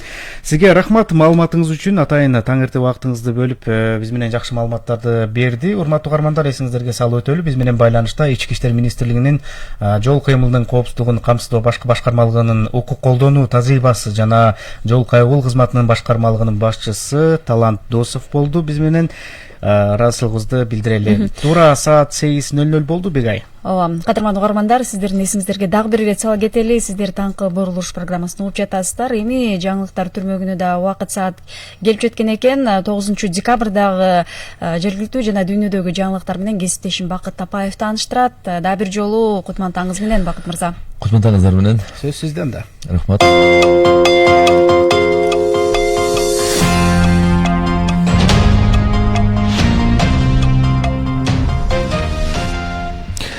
Кыргызстанда коронавирусту жуктуруп алгандардын саны октябрь айына салыштырмалуу 4,6% азайды. Бул тууралуу биринчи радио саламаттык сактоо министрлигинин коомдук саламаттык сактоо башкармалыгынын башчысы Айнура Акматова билдирди. Анын белгилешинче, адамдын кыймыл аракетине жараша COVID-19 боюнча эпидемиологиялык абалда көтөрүлүп жана төмөндөп жаткандыгын байкоого болот. Ошол эле учурда адис жарандарды дагы деле санитардык эрежелерди сактоого чакырды. Кыргызстанда пандемия башталгандан бери 75.690 адам коронавирус жуктурган. Алардын ичинен 67.873 бейтап айыгып чыкса, 1.301 каза болду. Бүгүн 9 декабрда парламенттин жыйындар залында жогорку кеңештин жыйыны өтөт. Күн тартибине киргизилген 11 мыйзам долбоору талкууланат. Жыйын саат 10:00 башталарын жогорку кеңештин басма сөз кызматынын маалыматында айтылат. Шайлоочулар 29 декабрга чейин өздөрүнүн алдын ала түзүлгөн тизмеден текшере алышат. Добуш берүүчүлөрдүн аты жөнү шайлоо тилкелерине илинген. Жарандар өздөрүнүн тизмеде бар же жоогун тизме порталынан текшерип же 119 номерине чалышы керек. Улуу Британияда 90 жаштагы аял дүйнөдө биринчи болуп коронавируска каршы эмдөөдөн өттү. Бул тууралуу чет элдик маалымат каражаттары жазды. Эске салсак, 8 декабрда Улуу Британияда коронавируска каршы массалык эмдөө башталды. Бардык клиникалык сыноолор аяктагандан кийин массалык колдонуу үчүн Америка германиялык вакцинаны колдогон дүйнөдөгү биринчи өлкө болду. Аларда Россиянын иммунолог дарыгери коронавирустан сактануунун жөнөкөй гана жолун сактоого чакырды. Анын айтуусунда, абада оору козгогучтардын концентрациясы канчалык көп болсо, вирусту жуктуруу коркунучу ошончолук жогору болот. Ошол эле учурда үйдө же имаратта отурган адамдар коронавирусту жуктуруп алуу коркунучу чоң. Себеби ал жакта дагы оору козгогучтардын концентрациясы көчөгө караганда бир топ жогору. Адис транспортта маска кийүүдөн тышкары желдетүүгө дагы өзгөчө көңүл буруу керектигин белгилеген. Имараттын ичин желдетип, нымдуу тазалоо жүргүзүү зарыл. Мындай жол менен козгогучтардын концентрациясын азайтууга мүмкүн болот. Италиялык Адис коронавирустан айыккандар үчүн өнөкөт чарчоодон жана булчуңдардын алсыздыгынан тышкары негизги коркунуч болгон психологиялык көйгөйгө жаштар тез кабылаарын айтты. Эгерде улгайган адам өнөкөт оорулар менен жашаса, жаштар өзүнүн алсыз экенин түшүнөт. Ал ооруну өмүрүнө коркунуч келтирген нерсе деп эсептебейт, дейт Адис. Бейтаптардын болжол менен 3/1 бөлүгү калыбына келгенден кийин психикалык жактан жабыркоо белгилерин башынан өткөрүшөт. Аларга тынчсыздануу, маанайдын өзгөрүшү жана уйкусуздук кирет. Чүй областынын Кемин районундагы ата-энесине эрте ажыраган балдарга жана мүмкүнчүлүгү чектелген жарандарга 100 тонна көмүр таратылды. Биз бирге саттуу 1 айлыктын алкагында 200 тургунга 1,5 тоннадан көмүр берилди. Эми валюталар курсу менен таанышып, 1 Америка доллары 84 сом 80 тыйын, евро 102 сом 83 тыйын, 1 орус рубль 1 сом 5 тыйын, казак теңгеси 20 тыйынга бааланууда. Бүгүн Чүй областында жана ошондой эле Талас табан температурасы 3 градус сууктан 2 градуска чейин жылуу болсо, Ош, Жалал Абад, Баткен, Ысык көл областарында 0,5 градус жылуу болот, ал эми Нарында 0,5 градус суук. Бүгүн Бишкек шаарында абанын температурасы 0,2 градус суук болушу күтүлүүдө. 8:04 урматтуу радио угуучулар, кутман таңыңыздар менен дагы бир ирет 1-чи радиону угуп жатасыздар. Бизди Facebook аркылуу көрүп жаткан угармандар дагы бар. 1-чи радионун баракчасында онлайн трансляция кылуудабыз. Эми уктуруубуздун 3-чү бөлүгүнө келип жеттик, Бегайым. Ооба, сөз түрдө 3-чү бөлүгүндө дагы кызыктуу, албетте коомдун бүйүрүн кызыткан маалымат. Бул коомдо ошол талкууланып жаткан конституциялык реформа, андагы баягы мүчөлөрү тарабынан сунушталып жаткан атайын пикирлер тууралуу дагы азыр талкуу жүргүзүп маектешебиз. Ноябрь айынын 20-сынан тарта ушул баш мыйзамга өзгөртүүлөрдү киргизүү, сунуш пикирлер атайын конституциялык кеңешме түзүлгөн. Мына ушул кеңешменин жыйындары дагы өтүп атат, атайын секциялар дагы өтүп жатат. Мына ушул секцияларда кандай сунуштар берилип жатат, адам укуктары тууралуу сунуштар берилип жатканы айтылып атат. Этникалык кыргыздар үчүн ушул Кыргызстандын жарандыгын алууну жөнөкөйлөштүрүү сунуштар дагы берилип жатат. Адам укуктарында ошол жанагындай сөз эркиндиги тууралуу дагы ушул мыйзамга өзгөртүүлөрдү киргизүү тууралуу сунуш пикирлер дагы айтылып атат. Анан биз жогоруда айтып өткөндөй эле ошол сунуштар жөнөкөй жарандардан дагы кабыл алынып атат. Ошолор жөнөкөй адамдар, ошол коомдук ишмерлер, эксперттер, юристтердин башын бириктирип атпайбы, саясат талдоочулар, алардан сырткардагы ушул коомду эл арасында дагы ушул пикирлерди айтуу үчүн атайын сайт берилип атат. Ошол кеңешмеге катышыңыздар деп дагы айтылат. Сайттан сырткары ушул 1-чи радионун толкунда дагы элдердин пикири саат 12:50 күн сайын берилип, алар дагы өздөрүнүн сунуш пикирлерин берип атат. Сөз түрдө ушул конституциялык реформага ушул кеңештин мүчөлөрү сөз түрдө мунун баардыгын эске алып туруп, анан бир натыйжа чыгарат деген ишенимдер бар. Жакшы болот, анда биз кечээ коомдук ушул конституциялык реформа боюнча кеңештин секциясы өттү. Мына ушул жакта дагы кайсы маселелер талкууланды, кандай сунуштар берилип атат, ушул тууралуу маалыматтарды алуу үчүн биз конституциялык кеңештин мүчөсү, адам укуктары боюнча секциясынын башчысы, юридика илимдеринин доктору Нурлан Шерипов менен байланышалы. Нурлан мырза, саламатсызбы? Саламатсызбы? Кутман таңыңыз менен. Кутман таңыңыз менен. Күн сайын ушул конституциялык реформа боюнча ушул кеңеш күн сайын жыйын өткөзүп атат. Ар кандай пикирлер айтылып атат, сунуштар берилип атат. Анан кечээ дагы ушул конституциялык кеңешмеде ушул этникалык кыргыздар үчүн Кыргыз Республикасынын жарандыгын алууну жөнөкөйлөштүрүү боюнча сунуштар дагы айтылган экен. Ушул бул тууралуу алгач сөз баштасаңыз, Нурлан мырза. Саламаттар, урматтуу радио угармандар.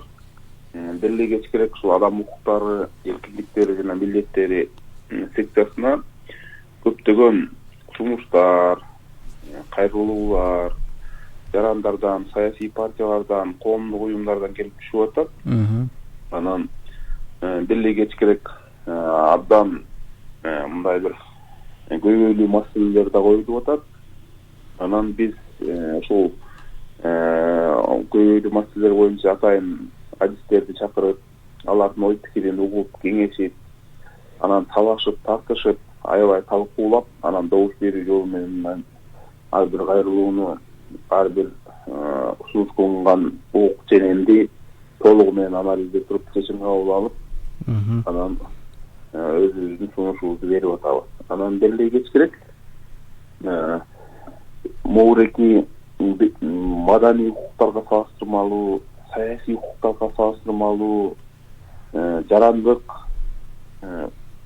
экономикалык укуктарга салыштырмалуу өзгөчө көп социалдык укуктар боюнча суроолор көп болуп атат.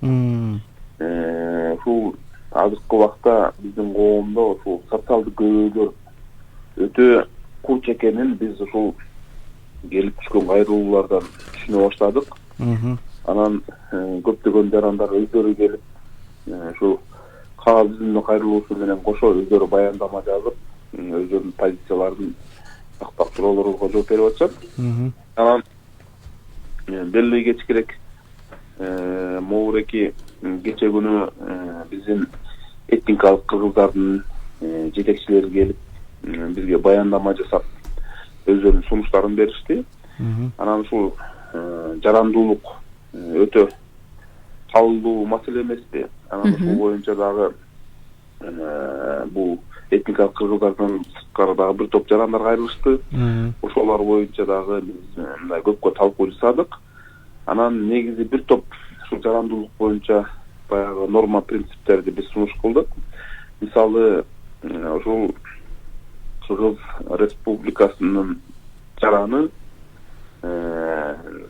чет элдик жарандыгы бар Кыргыз Республикасынын жараны, ушул башка ушул Кыргызстанда саясий кызматтарды жана сот кызматтарын ээлей албайт деген мисалы бир норманы бекиттик.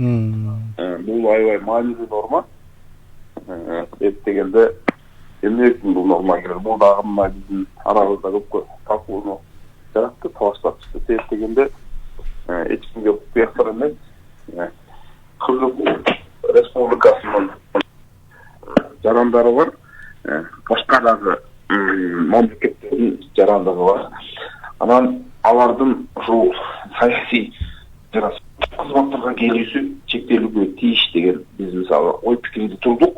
Себеп дегенде алар деген маанилүү ушул министрлик кызматы же президенттик аппараттын кызматын мындай жооптуу кызматтарында иштешсе, же өкмөттүн аппаратында жооптуу кызматтарында иштешсе, же судьянын кызматын ээлесе, анда албетте суроо чыгат.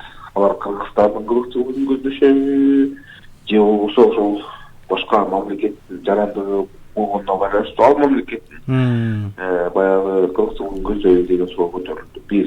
Экинчиси, купуя сырларга байланыштуу күндө документтер менен иштейт. Анда кандай болот? Улуттук коопсуздукка бул ээлеген кызматы кандай таасир этет? Куш жарандылыгына байланыштуу. Жана башка ушул сыяктуу көптөгөн суроолор чыгып, мисалы, биз ушундай укуктук ченемди баягы сунуш кылдык. Нурлан Турганбекович, сиз жогоруда айткандай эле ушул адамдардын социалдык укуктары боюнча дагы суроолор көп болуп жатканын айтпадыңызбы? Анан ушул социалдык укуктардын бардыгын эле ушул Конституцияда көрсөтсө болобу же бул боюнча атайын бир башка мыйзамдарда каралабы бул маселе? Сиз аябай жакшы маселе көтөрдүңүз. Ушул социалдык укуктарга байланыштуу көптөгөн аябай курч маселелер коюлуп атат. Мына мисалы күнү кече күнү Айнура деген айым бар экен, асыл тукум жылкыны багат экен.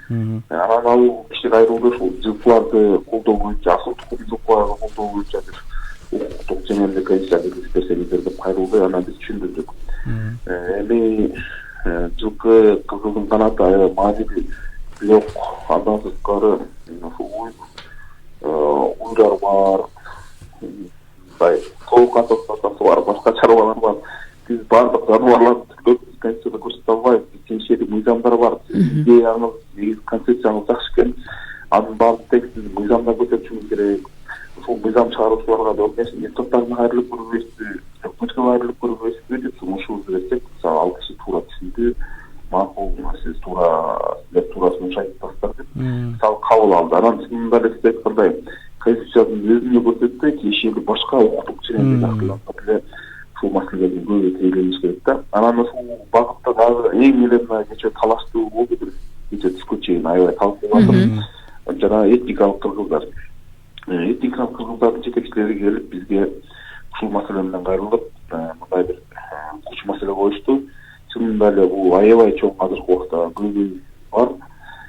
Мисалы, ушул Өзбекстандан, Тажикстандан көчүп келген көптөгөн жарандар, көптөгөн мекендештерибиз бар. Анан ушул этникалык кыргыздардын кээ бири, көпчүлүгү деп айтабыз, кээ бири жана алардын балдары, көчө балдары паспорт ала албай кыйналып атышат. Себеп дегенде ушул жарандуулук жөнүндө жана тиги жарандыкты алуу тартибинде бекитилген тартипте ушул кээ бир укуктук чегемге кирип калган. Мисалы, жөнөкөй мисал, Өзбекстан жана Тажикстанда жашап атканда алар бир нече баалуу болушкан.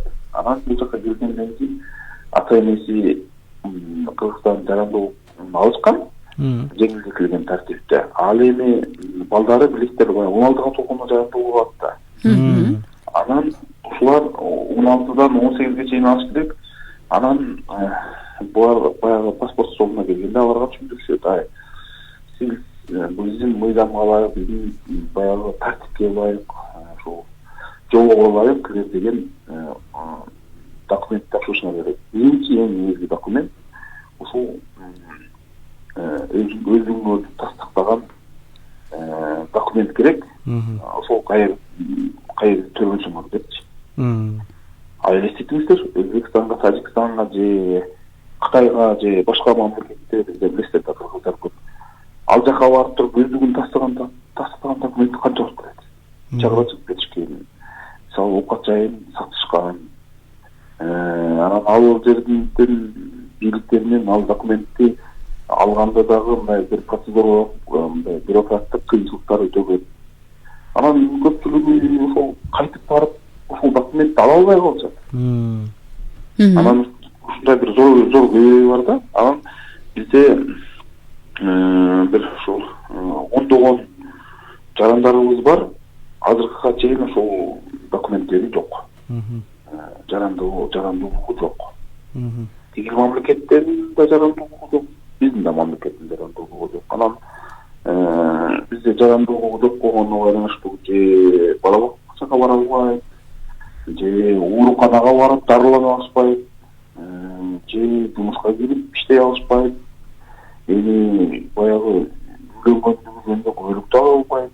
Анан ушул сыяктуу өтө мындай зор көйгөйлөр пайда болот да. Анан ошондуктан бул маселенин өзгөчө көйгөйлүүлүгүн эске алып, биз ушул биздин секция биз облустан ушул тиешелүү мамлекеттик органдарга кайрылалы деп чечтик. Ошол өкмөткө, жогорку кеңешке, жарандуулук мыйзамына, анан жарандуулукту алуу тартибинде ушул биздин этникалык кыргыздарга, мекендештерге, жеңилдик берүү, боордошторго ушул нормаларды карап чыгып, жеңилдик берүү каралсын батарада мүмкүнчүлүк болсо. Себеп дегенде бул мындай бир өтө мындай бир социалдык зор көйгөйлөргө алып келип атат. Биздин жарандар ушул жөнүндө мындай бир социалдык укуктарын ушул көйгөйлөргө байланыштуу ишке ашыра албай атышат деп кайрылууну даярдап жатабыз. Жакшы, Нурлан Турганбекович, мына ушул конституциялык кеңешме же болбосо ушул силер өткөрүп жаткан ушул адам укуктары боюнча секцияга ушул кеңешменин мүчөлөрүнөн тышкарыдагы жарандардан да сунуштар түшүп атабы? Ал кандай сунуштар берилип атат? Ушул жогоруда сиз айткан этникалык кыргыздар, социалдык маселелер боюнча алардан кандай сунуштары эске алынып атат? Эми белгилей керек, өтө түрдүү сунуштар түшүп атат. Сиз айткандай, орчундууларын айтсаңыз. Тиги социалдык кеңешмелер эме биздин кечиктештер тиги конституциялык кеңешмеден сырткары сырттан аябай көп жарандар келип атат. Мисалы, өлүм жазасын киргизүү боюнча 4 жол көрүлүштү. Анан биз эми сунуш келип түшкөнүнө байланыштуу бүт карап берип атабыз. Биз 4 жол деп талкуулап, мисалы, өлүм жазасын киргизүүгө бир облустан каршы деген мындай бир позициябызды берип атабыз. Себеп дегенде өлүм жазасы бул адамдын баягы жалпы гумандуулук принцибине төп келбейт. Экинчиден адамдын фундаменталдык укук жана эркиндиктерине каршы келет. Үчүнчүдөн Кыргызстан көптөгөн эл аралык келишимдерди ратификация кылган бул багытта. Ошондуктан мисалы өлүм жазасын киргизүүгө болбойт. Биз бул позициябызды мисалы так билдирип атабыз. Андан сырткары сөз эркиндиги боюнча бир эле кеч керек. Сөз эркиндигин камсыз сөз эркиндигин бекемдөө боюнча журналисттерде анан жарандардан да аябай көп кайрылуулар жүрүптү.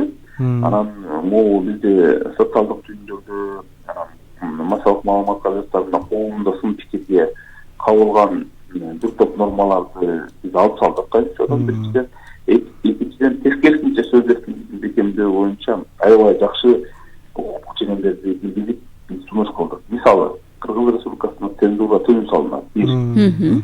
Экинчиси, билесиздер, могу эки акыркы жылдары өтө талаштуу мыйзамдар көп болуп, өтө коомдо терс пикирлерди жаратып аткан мыйзамдар кабыл алынбаш үчүн ушул ММКга багытталган. Биз мындай бир жакшы норманы жумуш кылдык. Кыргыз Республикасында сөз эркиндиги чектелбейт. Жана сөз эркиндигин чектөөгө багытталган мыйзамдар кабыл алынбайт деген бир маанилүү норманы жумуш кылдык. Жана үчүнчү бир маанилүү норма болду. Кыргыз Республикасында жаран башка бирөөнүн ар намысына шек келтирди деген жүйө менен кылмыш жоопкерчилигине тартылбайт. Мына тарыхка кайрылсак, купя сыр эмес, көптөгөн журналисттер убагында кылмыш жоопкерчилигине тартылган. Анан ушул норманы биз атайын киргизип жумуш кылдык. Себеп дегенде, эгер башка жаран өзүнүн ар намысына, аброюна шек келтирди деп эсептесе, анда жарандын укуктук тартип бар, сотко доо арызы менен кайрылса болот. Бирок бир да журналист, биздин пикирибизче, бир да жаран өзүнүн позициясын так билдирип, ошол социалдык түйүндөргө же массалык маалымат каражаттарына ошол өзүнүн позициясын билдирип жазгандыгы үчүн ушул башка жаран менин ар намысына, аброюма шек келтирди деп кылмыш жоопкерчилигине тартылбаш керек. Албетте, эми бизге ушул норма боюнча сын пикир аябай көп болуп атат. Силер деген фейктерди, троллингди колдоп атпайсыңарбы? Анан анысы деле бизде каралоо аябай тенденциясы көчөрүлүп баратат. Анда бири-бирибизге кармап жатып калабыз. Бирок биз мына концептуалдуу карап атабыз. Бул кескин түрдө сөз эркиндигин чектейт. Анда көптөгөн кишилер ушундай бир катуу жоопкерчиликке тартылып кетиши мүмкүн деген биз мындай бир концептуалдуу көз карашты кармап атабыз. Ошондуктан мындай бир аброюна, ар намысына шек келтирип эч ким кылмыш жоопкерчилигине тартылбаш керек деген бекем пикирди кармап атабыз. Андан сырткары мисалы жакшы бир дагы укуктук ченем жумуш кылдык. Бул дагы мындай өтө мындай бир маанилүү. Өзгөчө бизде пенсия, жөлөк пул алган жарандарыбыз. Пенсия жана жөлөк пулдун өлчөмү жашоо минимумунан кем эмес болуш керек деген норманы жумуш кылдык. Албетте, бул норманы дароо аткарыш өтө кыйын. Өтө татаал. Себеп дегенде улуттук статистика комитети жашоо минимумун 4660 деп бекитти. Социалдык фонд жакында айтты, ушул бизде минимум пенсия 960 сом алган жарандарыбыз бар деп. Айырма чоң. Бул маселени дароо кеткен чечиш өтө кыйын, но бирок Конституция бул негизги тарыхый укуктук документ жана стратегиялык документ. Бул мамлекеттин каяка өнүгүү баратканын көрсөтүп турат да. Анан бизде Конституцияда биз бекитип аткандан кийин Кыргызстан социалдык мамлекет деп, анан өзүнүн социалдык милдеттерди алып аткандан кийин биздин ар бир пенсиябыз, ар бир жөлөк пулубуз ушул жашоо минимумунан кем эмес болуш керек. Албетте, бул келечекте ишке ашырчу норма, принцип. Ушул норма, принципте биз аракет кылышыбыз керек дегенди туюндурат да. Биз ойлойбуз келечекте ушул калса Кыргызстан ушул кризистен чыгып бара ушул ар бир жөгөт пулду пенсияны ушул жашоо менен тең келтирет деген ой пикирдебиз. Жакшы, Нурлан Турганбекович бизге угуучубуз жазып атат да, сиз Нурлан мырза, саламатсызбы? Сиз жогоруда өлүм жазасын киргизүү боюнча сунуш түшүп жатканын айттыңыз. Кайсы кылмыштар боюнча сунуш түштү өлүм жазасына тартуу боюнча дейт? Өлүм жазасы боюнча сунуш түштү киши өлтүргөндүк боюнча, мамлекеттик чыккынчылык боюнча жана өтө чоң өлчөмдөгү коррупция боюнча кылмыштар боюнча. Ушул 3 кылмыш боюнча. Ушул 3 кылмыш категориялары боюнча тиги өлүм жазасын кайра киргизгилер деген сунуштар түштү. Дагы кайсыл сунуштар мындай кабыл алынды, дагы кайсылары мындай четке кагылды? Эми беле кечкирээк могуреки өзүңүздөр билесиздер, азыр Кыргызстанда дагы бир чоң социалдык көйгөй бул бала бакча маселеси. Анан биз көптөгөн жарандар ушул бала бакчалар боюнча аябай көп өздөрүнүн каттары менен кайрылышты, өздөрү да келип баяндама жазышты. Секцияда көпкө талкууладык бул маселени. Анан биз ошол бир укуктук чеңемде сунуш кылдык. Кыргыз Республикасынын ар бир жараны мектепке чейинки мектептик жана профессионалдык техникалык бекер билим алууга укуктуу. Эми беле кечкирээк азыр тилекке каршы биздин көптөгөн жарандар өздөрүнүн балдарын мамлекеттик же муниципалдык мектепке бала бакчага берейин десе орун жок. Бир орунга өзүңүздөр билесиздер, бир кем дегенде бир жатарлык орунга өзүңүздөр билесиздер, бир 4-5 балдан жаткан учурлар бар. Ооба. Купуя сыр эмес. Анан социалдык тармактарда чыккан. Бул кичинекей балдарын алып барсак орун жок. Анан жеке бала бакчаларга беришет. Анан бирок баарынын шарты жок. Жекеге берейин десе акча тыйыны жетпейт. Айла жок. Үйдө ошо кичинекей балдарды кармап атышат. Ал болсо кичинекей баланын өнүгүүсүнө, интеллектуалдык өнүгүүсүнө терс таасир этет. Бул купуя сыр эмес. Анан бул маселени кандай чечүү керек? Биз эмне үчүн бул норманы сунуш кылдык? Бул да норма принцип. Келечекте биздин мамлекет бардык аймактарда, шаарларда, айылдарда ушул профессионалдык техникалык окуу жайларды, мектептерди жана өзгөчө ушул бала бакчаларды камсыз кылыш керек. Мүмкүнчүлүк таап куруш керек. Бул бир багыт. Экинчи багыт ушул мектепке чейинки жаш балдарды өнүктүрүү борборлорун альтернативдүү ачыш керек жана өнүктүрүш керек. Мисалы күнүнө бир 3-4-5 саат мисалы ошол китепканаларда же маданият үйлөрүндө бекер атайын балдарды өнүктүрүүчү бир борборлорду ачып, анан аларды окутса болот да. Болуптур, азыр бала бакчалар жетишпей атат. Күнүнө бир 3-4 саат аларды тамга таанууга, сүрөт тартууга жана башка мындай мектепте даярдык педагогикалык курстарды өткөрсө болот да. Жана ушул багытта мамлекет өзүнүн аракетин жүргүзсүн, концепцияны, стратегияны кабыл алсын. Ошол мектепке чейинки жаштагы балдарды өнүгүүсүнө бир мүмкүнчүлүк түшсүн деген биз мындай бир каалоо тилектеги, жакшы каалоо тилектеги бир жакшы норма принципти биз сунуш кылып бекиттик. Албетте биз билип атабыз, мында дароо ишке ашырыш кыйын. Бирок мамлекет иштикке жасап атат дегенден алып, өзгөчө прокуратура органдары мына көп жылдан бери ушул мыйзамсыз менчиктетилген бала бакчаларды мамлекетке кайтаруу боюнча зор иштерди жүргүзүп атышат. Бирок дале бизде баягы жакшы самалык деп ойлойм, Кудайга шүгүр. Тиги тескерисинче баягы балдардын төрөлүүсү ары жакшы болуп атат. Демографиялык өнүгүү жакшы болуп атат. Бирок мындай бир ошол балдардын бала бакча менен өзгөчө камсыз кылуу, мындай бир ошо бала бакча менен камсыз кылуу же болбосо мектепке чейинки даярдыкты өткөрүү зор көйгөй болуп келет. Түшүнүктүү, Нурлан мырза. Чоң рахмат. Ушул талкууга алынып жаткан баш мыйзамдагы өзгөртүүлөр ушул боюнча эле кабыл алынабы, же болбосо андагы каралабы, бул жумушчу варианттын эле, ушул эле жумушчу вариант элеби? Сиз жакшы суроо көтөрдүңүз. Бул деген жумушчу нуска. Анан биз деген 3 секцияда иштеп атабыз да. Анан биз жумушчу нускабызды дагы мисалы биздин секция 2 жолу окууда. Бул жуманын аягында Кудай кааласа 3-чү окуудан өткөрөбүз. Анан өзүнчө 3 окуудан өткөрүп, редакциялык жагын, ошол маанилүүлүк, укуктук жагын аябай терең анализдеп туруп, анан бир чечим кабыл алып, аягында мисалы бир топ окууларды өткөргөндөн кийин бара-бара биз ойлойбуз.